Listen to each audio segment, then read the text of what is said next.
Hey Canucks fans, let's talk about what the Vancouver Canucks can learn from the Stanley Cup champion Tampa Bay Lightning. I'm Clay Emo, I'm at Canuck Clay on Twitter. I'm at Clayton Emo on Instagram. I'm the founder of the GLCPC, the Good Looking Canucks Positivity Club. This is my Canucks take on one take. It's Clay's Canucks commentary for Tuesday, September the 29th. This is where you get Canucks insight that's positive and timely. Before I get to the Cup champs, before I get to the Canucks, one quick programming note, has nothing to do with actual hockey or the Canucks. But tonight, it's Tuesday, so we start up our fall bowling league. We're wearing masks and all. I'm actually on a team. I got drafted by my son, Jacob. So I'm on a 5-man team or 5-person team. We switched it up this year because of COVID. So you play with the same 5 people every week and you play against other teams. So I'm on the same team as my 2-time national champion son, Jacob, who drafted me. Drafted me way too early, but nonetheless, he drafted me and my other son, Sean. So Wednesday morning, to start off my vlogs, look forward to very quick updates as to how I did, how our team did, and follow my bowling journey throughout these next 4 months. It's been really funny how me, Sean, and Jake are already arguing around the house about making sure that we don't let the other 2 guys and the rest of the team down. Okay, that's enough about bowling. Let's talk about the Stanley Cup champions. Let's talk about the Vancouver Canucks. Tampa Bay Lightning, they win last night. They defeat the Dallas Stars. And they win the game. They win the Stanley Cup in 6 games. And kudos to the Tampa Bay Lightning, a very strong team, probably the favorites, one of the favorites ever since they went in the bubble. And I've saying this all season, and I reiterated it last night. They're my 3rd favorite team in the entire league. My favorite team is obviously the Vancouver Canucks. Then, as I tweeted last night, there's a big gap. And then it goes to the Winnipeg Jets. As you guys know, that's my 2nd favorite team. And then my 3rd favorite team, after a little small gap, is indeed the Tampa Bay Lightning. I've not loved them. I like them ever since Stamkos, Hedman. I like a lot of their players. The only guy I don't like is Cedric Paquette. Remember when he tried to board Elias Pettersson a little while back? And then when Besser came in to try and stand up for Pettersson, Paquette tried to land a haymaker and just miss Besser's head. So he's the only guy on the Tampa Bay Lightning I don't like, but otherwise I was fine with their win, and they're full credit for it, obviously. And in watching them and watching how good they were and knowing how good they have been over the past decade, right? Stanley Cup champion 2004, that's more than a decade ago, but they've been to a couple of conference finals. They've been the Stanley Cup final, losing to Pittsburgh. No, that doesn't make sense. They lost to Chicago. They lost to Chicago in the Stanley Cup final in 2015, a couple conference finals surrounding that, then a quick exit last year against Columbus. But they've been a really good team for over the past decade. So I had in my mind last night, I'd say, well, I want to make this relevant to Vancouver Canucks fans. And I want to say, what can the Canucks learn from the Tampa Bay Lightning? So I'm ready to park and ready to record this vlog this morning. And then I'm listening to Thomas Drance on the radio on TSN 1040. And I guess he wrote about it last night or this morning, the exact same topic for The Athletic. Now, Thomas Drance is a little bit smarter than me, so I was glad to see that a couple things that I was going to talk about, he had mentioned in his article. And of course, there are a lot of things that he mentioned that I wasn't even going to talk about. So what you're about to hear for the next few minutes is basically a summation of what I was going to say anyways, and then of course beefed up and supplemented by what Thomas Drance wrote about in The Athletic this morning. So here are a few things that the Canucks can learn from Tampa Bay Lightning, who were this year's Stanley Cup champions. The first parallel that I thought of, and then Thomas Drance led with this in his article, was the Tampa Bay Lightning were built on back-to-back first-round picks in Steven Stamkos and Victor Hedman, a center and a defenseman. Lo and behold, the Canucks in 2017, 2018 drafted Elias Pettersson and Quinn Hughes, a center and then a defenseman, 2 Calder Trophy, 1 winner and 1 finalist. And so already you have 2 of your 3 most important pieces put into place. And then, of course, the 3rd being a goalie. So that's the one that's really jumped out at me right at the start, actually, was that whole Stamkos and Hedman vis-a-vis Pettersson and Hughes. And then a few other points. And the way that Drance broke it down in his article, he said you look at stability of the front office, you look at the makeup of the roster, and you look at not being afraid to play hardball in contract negotiations. So let's talk about each of those really quickly.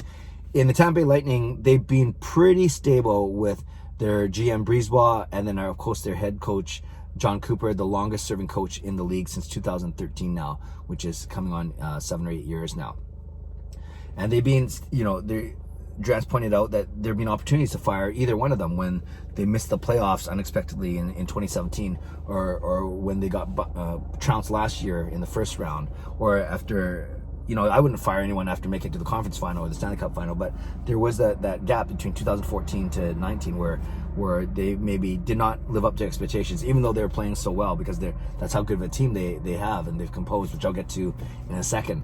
So there's a lot of stability, is my point, in Brisebois and Cooper. Whereas you look at the Vancouver Canucks, and when you look at the GMs, after Mike Gillis, it went to Jim Benning. So not a lot of change in the actual GM position, but everywhere else in hockey ops, from the coaches, Vigneault to Desjardins to Green to all the guys that have left, Trevor Linden came and left, Gilman, Henning, Judd Brackett, among others. So not as much stability in the Canucks front office. Then you look at the roster, which I think is the most important thing. And we know that the Tampa Bay Lightning drafted a lot of their own guys, and that would be guys like Stamkos and Hedman and Kucherov and Vasilevsky and Johnson and Palat and Point. And so all their guys, their main core came from their own drafting. And not all of them were first-round draft picks. A lot of them were, and we know we talked about Braden Point, probably one of the best third-round draft picks ever. So it's not just first-round draft picks, but it is your own draft picks. And then you supplement that by making trades, i.e. Drouin out, Sergachev in, and so on and so forth. And that's how you build your team. Well, the Canucks have a really good core of players that they've drafted in Pettersson, Hughes, Besser, Horvat, and then, Markstrom and Miller, two parts of their core that maybe they came over in trades. But you have Thatcher Demko also drafted, Adam Gaudette, and then you have other guys that you hope to see, like Levy and Rathbone and Jet Wu and so on, Colin, Hoglander, Podkolzin. So there's a lot of good draft picks that will sign as your core, but you obviously need to supplement those guys, and it's how you supplement them that often makes a difference. Whereas Tampa Bay is supplementing their players with a lot of efficient contracts in the bottom six. We already know that the Vancouver Canucks don't have the most efficient bottom six. In fact, a quarter of their salary cap hit is made up more than that in the bottom six, which is not a good way to go. But you can see how most of Tampa Bay's core has been homegrown, home drafted, and that's how they built. And they've stayed the course, kind of thing. That's all those players. It's going to be challenging for them to keep them all this season with only $5 million in salary cap. So that's another thing I guess we can learn is just because the Canucks are up against it salary cap wise, other good teams are up in the same situation, including Tampa Bay, where I read they only have $5 million to sign, and they only have 3 defensemen signed, and the big ones that are on the board are Sergachev, Chernak, and Anthony Cirelli. Anthony Cirelli has been a huge playoff performer. So at least one of those guys is going to have to go in this, and they're going to have to get very creative with their money, just like the Vancouver Canucks. So there's another similarity is you got to build and draft. You build your core from your draft and then fan out from there. And the other thing that Thomas Drance mentioned, which I found was very interesting, is he said Tampa Bay is not afraid to play hardball in negotiations. He refers to the Steven Stamkos negotiation of the summer 2016, where he almost went to Toronto, then followed by Victor Hedman's extension the year after. So Stamkos, Hedman, and then that basically set their internal salary cap, whether or not you believe in that or not. But then that actually helped them when it came to making, renegotiating extensions for guys like Kucherov and Braden Point, who that was made possible by trading JT Miller and his $5.5 million salary to the Canucks last season. So, a lot of working pieces, but the point is that they weren't afraid to play relative hardball with some of their reasonable hardball with their stars in getting them re-signed. So we're going to see that a little bit. Maybe we're seeing that right now with Jacob Markstrom, and we're sure to see that a little bit perhaps when it comes to Pettersson and Hughes next year, and then Miller and Horvat will be 1 or 2 years after that. So, and Besser. So the core, the 6 guys that I keep talking about of Pettersson, Hughes, Besser, Horvat, Miller, and Markstrom, they all have contracts that are expiring either now, Markstrom, up until the next 3 years with Horvat, Miller, and Besser. So that's going to be another interesting thing to keep an eye on. So those are some similarities: the drafting of center and defensemen, the stability, the rounding out the roster, and then the playing hardball in negotiations. Also, just when you look at the end of the bubble, the end of the Stanley Cup experiment, I think no one would say that this was an easier, or there should be an asterisk by the Stanley Cup. I've been saying, in fact, if you put an asterisk, it's because you could argue this is a more difficult, a more unique situation than ever, and full props to full credit to the Tampa Bay Lightning and the Dallas Stars, of course, for making it this far. Seems like it's been forever and a day ago that the Vancouver Canucks played. It's been 3.5 weeks now, But despite only playing 2 rounds, half the games as many of these teams, still, Bo Horvat finished 4th in overall goal scoring with 10 goals. Quinn Hughes finished 7th in overall assists, which is pretty amazing. And then Elias Pettersson and JT Miller finished tied for 12th overall in overall points, which is a humongous feat. So again, there's your big 4 there: Miller, Pettersson, Hughes, and Horvat. And lastly, when it comes to the Conn Smythe, I think you couldn't have gone wrong with either Hedman, 22 points, 10 goals, 12 assists, 22 points, but the leader on the team was Stamkos, injured. You could have gone with Point and Kucherov, who had 34 and 33 points respectively. But yeah, Hedman was a good choice. You could have gone with Vasilevsky, who also played well. Really good numbers, but Hedman, I think you can't go wrong. He made a difference every time he was on the ice.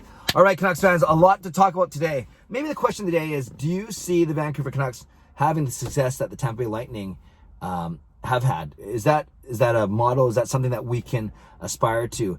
And maybe as a secondary question, which of those 4 factors, the drafting, i.e. the franchise center and defenseman, or the front office stability, filling out the roster, or playing hardball negotiations, which of those 4 factors do you think is the biggest similarity and the biggest one that we can capitalize on to you?